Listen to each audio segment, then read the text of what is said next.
অনুষ্ঠান বাড়ির মতো ফ্রাইড রাইস রেসিপি খুবই সহজে বাড়িতে বানিয়ে নিন। আপনারা দেখছেন সুস্বাদু রান্নাঘর। সুস্বাদু রান্নাঘরে আপনাদের সকলকে স্বাগত জানাই। ভিডিওটি ভালো লাগলে চ্যানেলটিকে সাবস্ক্রাইব করে পাশে থাকবেন, লাইক করবেন, কমেন্ট করে আপনার মতামতটা জানাবেন। এই রেসিপি বানানোর জন্য প্রথমে কয়েকটি সবজি নিয়েছি ফুলকপি, গাজর, মটরশুঁটি, বিনস আর ক্যাপসিকাম। তো সমস্ত সবজিগুলোকে ছোট ছোট করে কেটে নিতে হবে। মটরশুঁটি ছাড়িয়ে নিয়েছি, ফুলকপি, বিনস কেটে নিয়েছি, গাজরটা লম্বা করে পাতলা পাতলা করে কেটে নিয়েছি, ক্যাপসিকামটাও লম্বা করে কেটে নিয়েছি। এরপর একটা হাঁড়িতে দিয়েছি জল, তাতে দিয়ে দিচ্ছি ফুলকপি, আর জলেতে অবশ্যই লবণ দিয়ে দেবেন। এরপরে ফুলকপিটা এক ভাপ সেদ্ধ করে এভাবে জল ছেঁকে তুলে নেব। এবার কড়াই দিয়ে দিয়েছি রিফাইন তেল। তেলটা গরম হয়ে গেলে ফুলকপিগুলো দিয়ে দিতে হবে। অল্প অল্প করে ফুলকপি দিয়ে খুব ভালো করে ভেজে নিতে হবে। ডুবো তেলে সমস্ত সবজিগুলোকে ভেজে নেব। এইভাবে লাল লাল করে প্রথমে ফুলকপিটা ভেজে নিচ্ছি। তো গাজরটাও একই প্রসেসে গাজরটাও ভেজে নিতে হবে। এক ভাপ সেদ্ধ করে নিয়ে ডুবো তেলে খুব মচমচে করে ভালো করে ভেজে নিতে হবে। দেখুন এইভাবে গাজরটাও খুব ভালো করে ভেজে নিচ্ছি।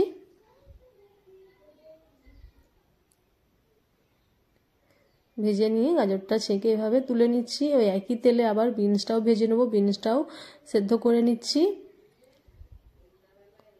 লবণটা দিয়ে সেদ্ধ করে নিয়ে ডুবো তেলে সবজিগুলো খুব ভালো করে ভেজে নিতে হবে। তো বিনসটাও খুব ভালো করে ভেজে নিয়েছি। ভেজে নিয়ে তুলে নিচ্ছি। এরপরে ক্যাপসিকামটা ভেজে নেব। ক্যাপসিকামটা সেদ্ধ করতে লাগবে না, ক্যাপসিকামটা তেলে দিয়ে ভালো করে ভেজে নিতে হবে।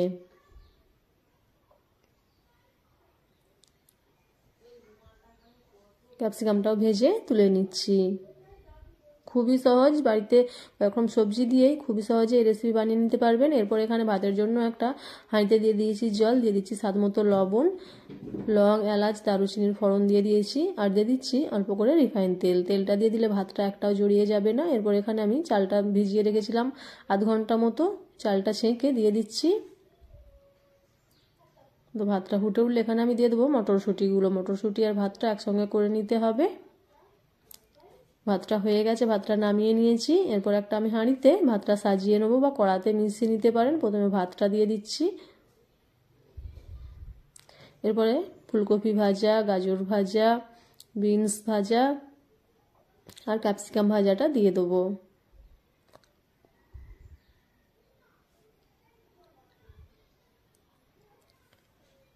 এরপরে আবার ভাত দিয়ে দিচ্ছি। এরপর এখানে দিয়ে দিচ্ছি গুঁড়িয়ে রাখা চিনি। অবশ্যই মেল্ট করা গুঁড়িয়ে রাখা চিনিটা দিয়ে নেবেন। চিনিটা দিয়ে খুব ভালো করে মিশিয়ে নিচ্ছি।